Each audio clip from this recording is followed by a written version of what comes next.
আগামী 21শে জুলাই দলের শহীদ সমাবেশ সফল করতে মালদায় হয়ে গেল যুব তৃণমূলের এক মেগা প্রস্তুতি বৈঠক।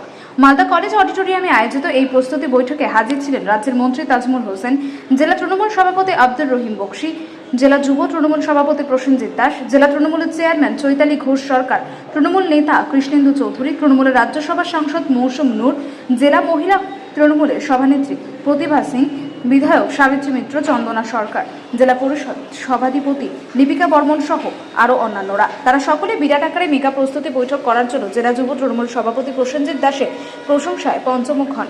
সেই সঙ্গে আসন্ন 21শে জুলাই শহীদ সমাবেশ সফল করতে কলকাতার ধর্মতলায় বেশি বেশি মানুষের অংশগ্রহণের আবেদন জানান। যুব তৃণমূল কংগ্রেস আজকে সভা ডেকেছে। আর 1993 সালে যখন এই ঘটনাটা ঘটে তখন মমতাদি যুব কংগ্রেসের প্রেসিডেন্ট ছিলেন, আমি জেলার ছিলাম।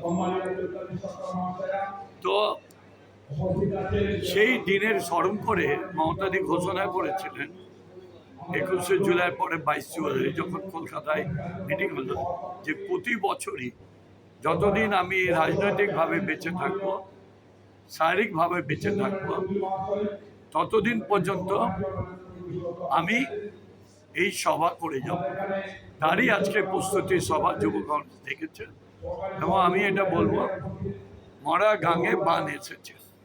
আপনি তো সেই সময় ছিলেন আন্দোলনের সময়। আমি যুব কংগ্রেস সভাপতি 90 থেকে 98 পর্যন্ত, 98-এর পর থেকে আমি